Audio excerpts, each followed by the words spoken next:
Hello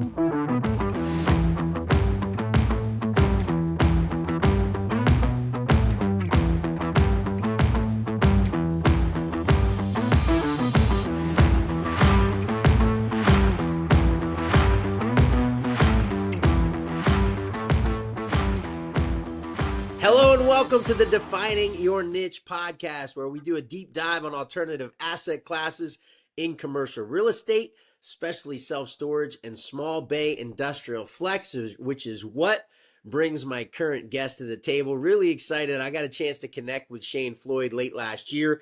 Reached out to me after hearing a podcast episode where I was talking about small bay flex and made a couple of LinkedIn posts about this asset class that we at Safe Storage USA and now our brand Flex Park partners are so excited about, and got a chance to connect with Shane, and just a really genuinely good dude who also happens to have built some small bay flex. So Shane, thanks so much for being willing to come and share the time, and really thanks for reaching out in the first place and making the connection. Hey, I appreciate it. It's been it's a neat small community on LinkedIn that I've enjoyed the heck out of following the different people and listening to all the different podcasts. So it's been good. I appreciate it, and we got a chance to talk for a half hour late last year, and just got to know you a little bit. And I always start the podcast out the same way. You built this product. You're from Western Indiana, small town guy, and built some of this. How did you get into it? What led you into this space and wanting to be involved in small bay flex? So I owned just sold my business a couple years ago, but owned a pond aquatics company. We sprayed ponds and cattails and all that kind of good stuff. And so I actually rented one of these spaces up on the north side of Indianapolis, and I loved it. Worked great. Had an office up front and called it, kind of the mullet office, party in the back, office up front. So I could keep all my stuff in the back of the space, and it was great. And then we relocated down here to Southwest Indiana, call it God's country down here. And so we were looking for this space and it didn't exist. So long story short, we got hit by a tornado, unfortunately, a couple of years ago, and wiped my shop out that I did own in the little town of Sullivan here. And through that, insurance and some SBA disaster money, we were able to kind of build a couple buildings. And this was, I was listening to your podcast back. This was going to be boat and RV storage. So I was trying to pick your brain on some ideas back then. And through that process, I had a couple contractors that were working on the building, one being my pole barn builder. And he's like, hey, I'd rent one of them spaces from you. So kind of light bulb moment for me. And so that's kind of how I got started owning this side of it. Oh, that makes me so happy, man. It's the best laid plans go sideways sometimes with the right inspiration. That's great. Talk to me a little bit about building this product and what you learned through the process of building it. So, well, I basically developed the building out to have an office in both ends. One of them was going to be mine. That's where I'm sitting now. This is my office. And I was going to put an office in the other end just to kind of see. And then I've got 3 bays, 3 60-foot pull-through bays in between. And so it was till like we got the doors on and this was going to be boat and RV space. We got 100-foot. We're on Highway 41 here, and we get 50,000 traffic driving through here. And it was just kind of the light bulb thing. We're 6 miles from Industrial Park in Vigo County and Terre Haute, the biggest city by us. And so it's just, once it started going, I talked to you and I had this talk about brokers. And so I reached out to a local commercial real estate broker, and he's helping me just kind of fill the spaces, and it went fast. So I'm actually in the process of phase 2, designing that now and talking to my local bank about getting finance to build the next one. Makes it a little easier to have the conversation with the bank when the first one leases up before you have the whole thing open, right? That's right.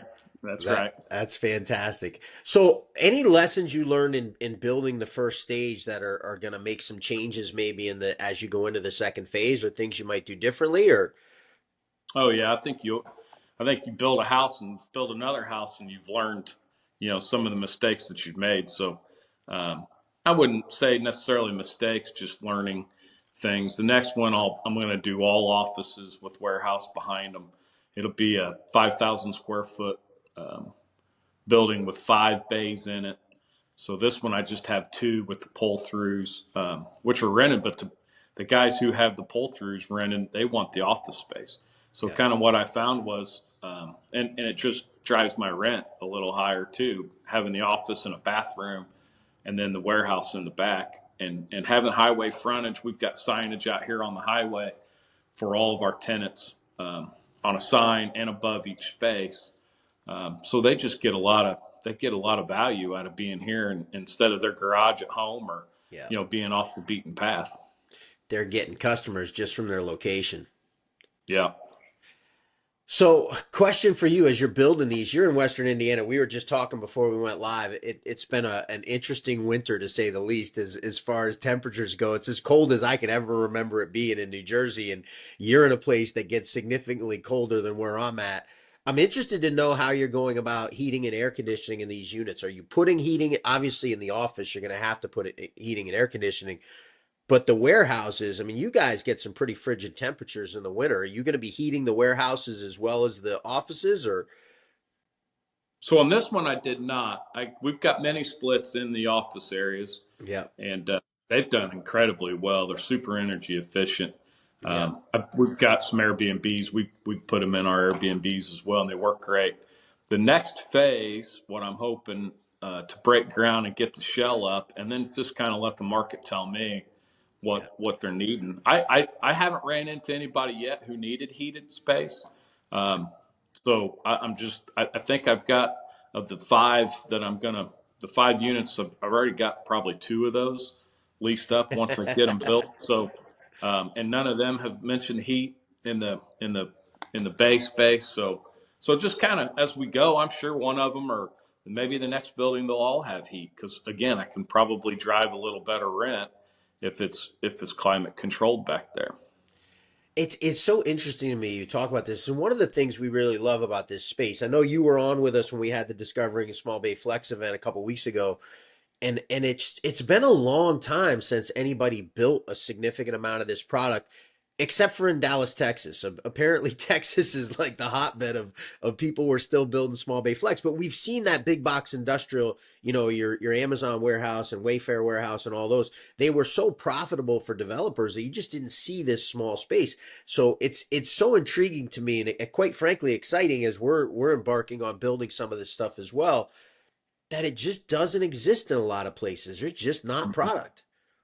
No, it's the space that does exist up around the Indianapolis area. I follow a couple of commercial real estate people up that way, and he just posted one this morning. Hard to find, won't last long. I mean, they just as soon as they come, it was a 2,000 square foot, had a couple offices up Yeah. front, a bathroom, and warehouse space, and it was just so Yeah. that's kind of what I'm trying to emulate down here. My spaces are about 1,000 square feet apiece. It just seems to be kind of the sweet spot for rent. Now I'm into phase two and phase three, and as I build this property out, they might be a little bit larger, but it seems to be what's kind of this area is looking for now. I love this too, and obviously, knowing a little bit about your history and our talking previously, you've been an entrepreneur your whole adult life. Like you've always been kind of doing. You talked about having Airbnbs and always kind of chasing that American dream, which I love. How cool is it for you to be in this business where you're really catering to small business owners? Love it. Love it. We call it, we kind of nickname, the blue collar bay thing, but and then what we're trying to do here too is a little unique. We're trying to build a community. So I got plumbing and HVAC guys, and as those guys are out, they're hearing of problems that's plumbing and HVAC, so they're helping each other out. And maybe the big idea I'm trying to get insurance agents in here. I'm trying to get maybe a real estate agent, some different things where everybody can kind of feed off of everybody else, and it's just kind of a little business community, and that just doesn't exist in this area anyway. Yeah, I love that. And, obviously I grew up 17 miles from a stoplight. We kind of bonded over this when we first connected that I grew up in Western Massachusetts, which is most people think Massachusetts, they think Boston.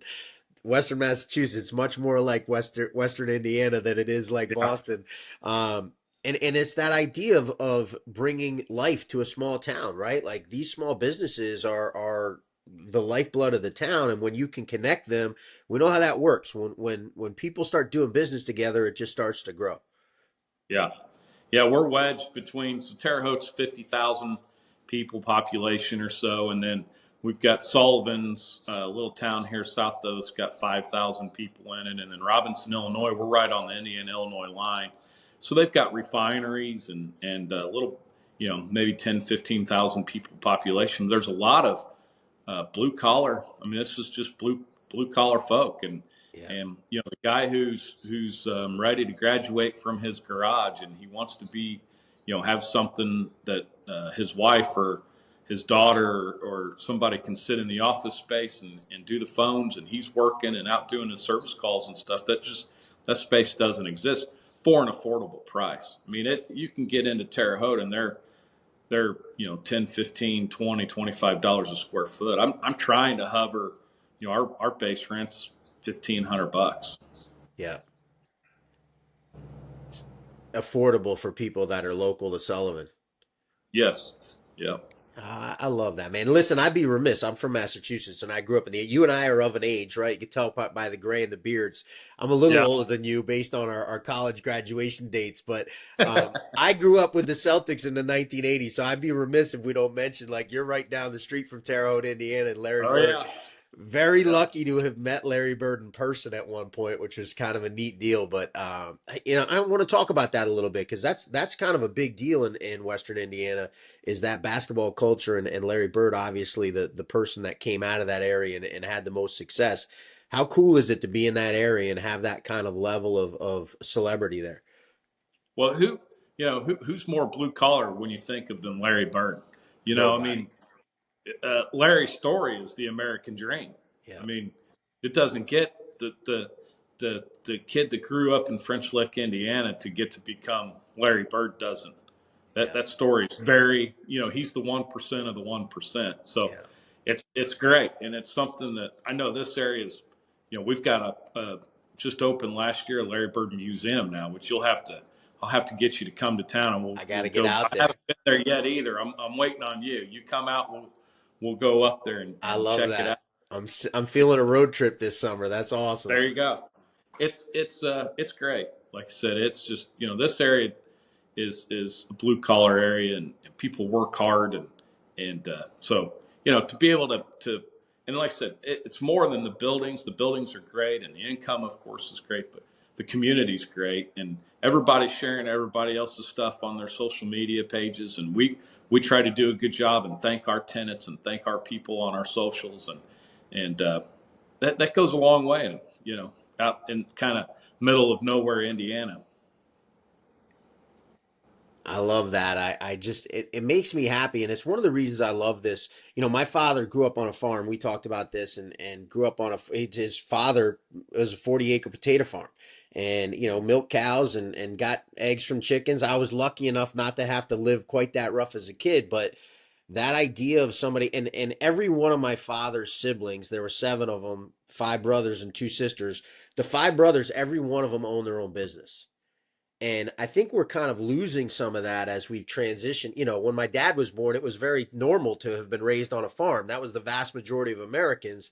That is not the case in 2025.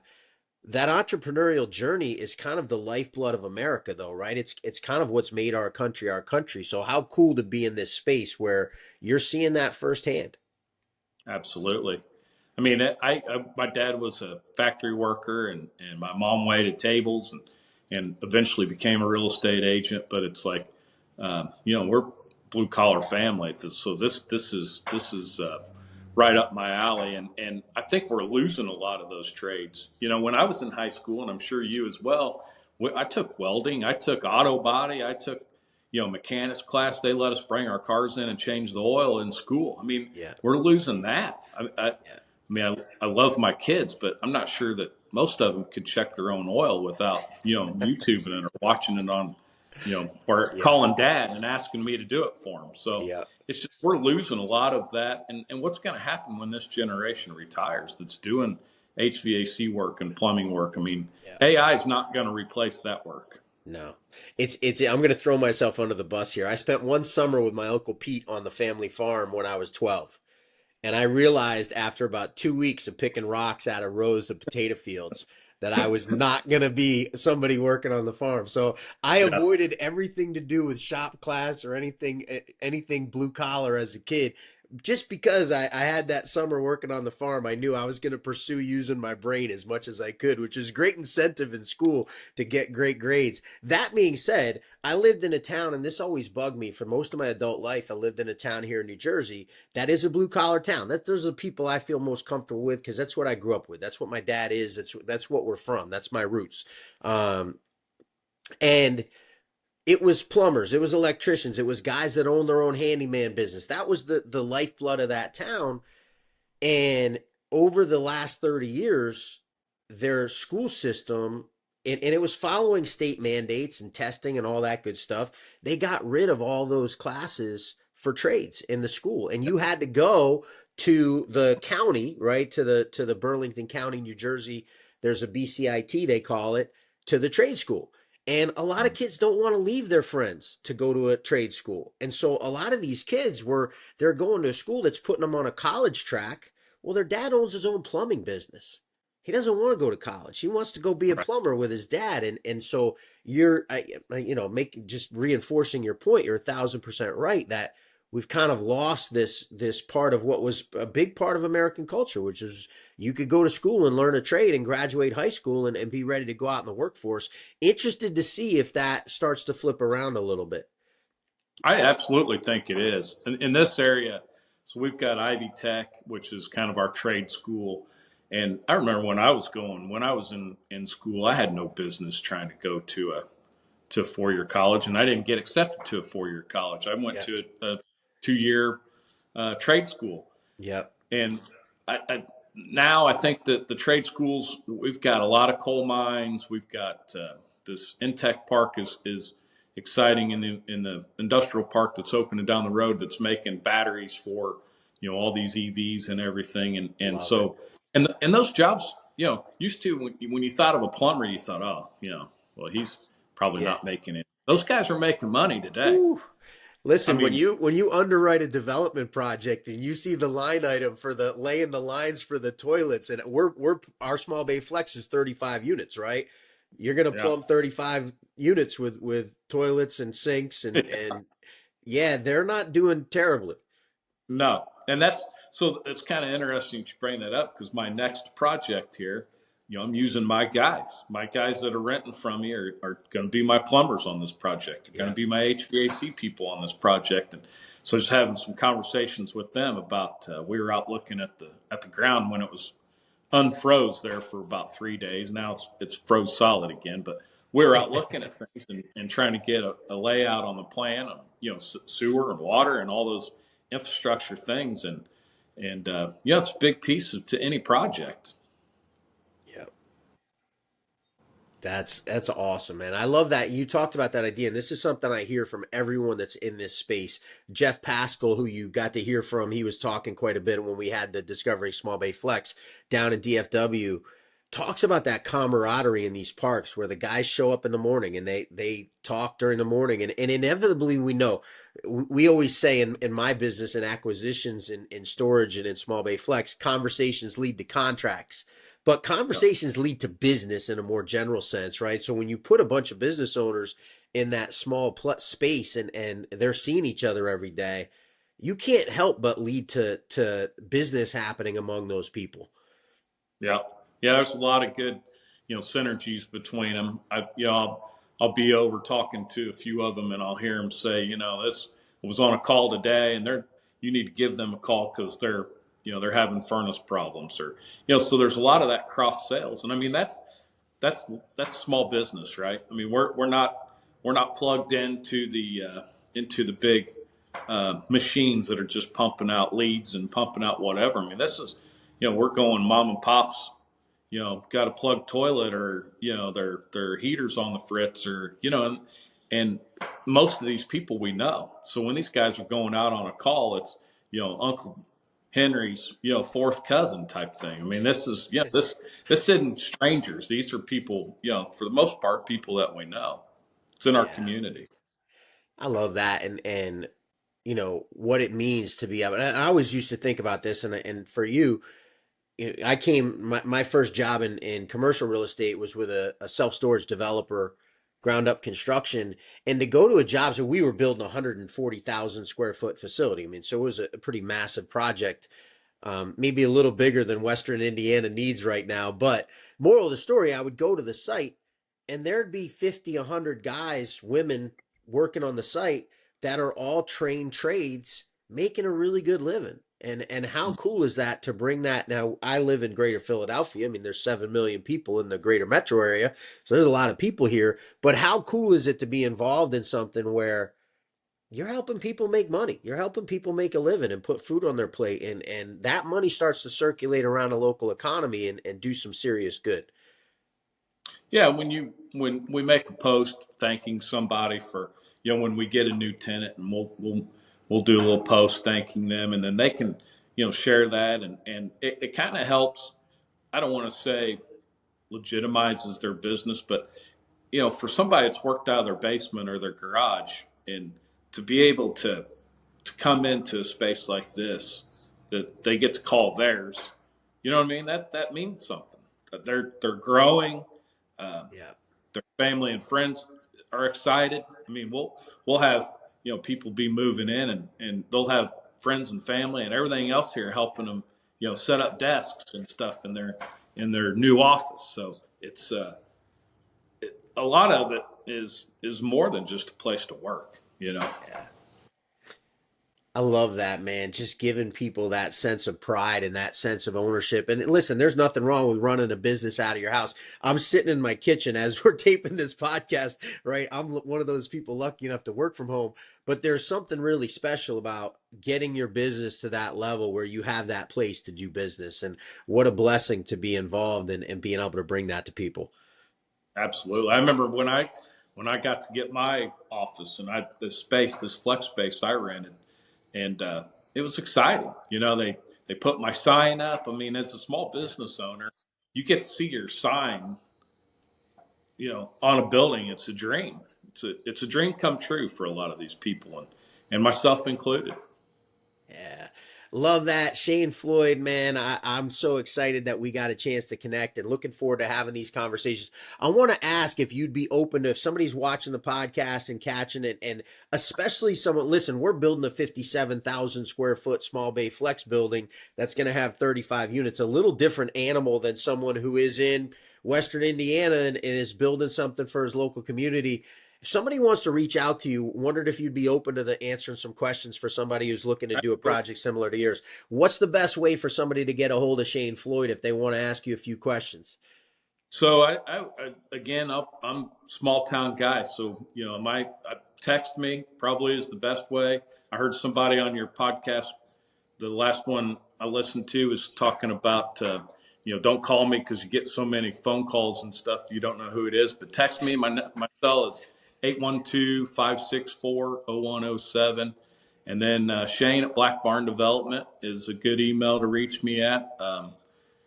I'd be happy to help, and I want to say thank you to you too for getting this stuff going, and that last uh, that The the meeting with the Zoom event we yep, had. the last Zoom call we had, it was great. It was informative. You had a lot of the good people that I follow on LinkedIn were on your show there, and so it's a neat community of people and business owners. I appreciate all that you guys do.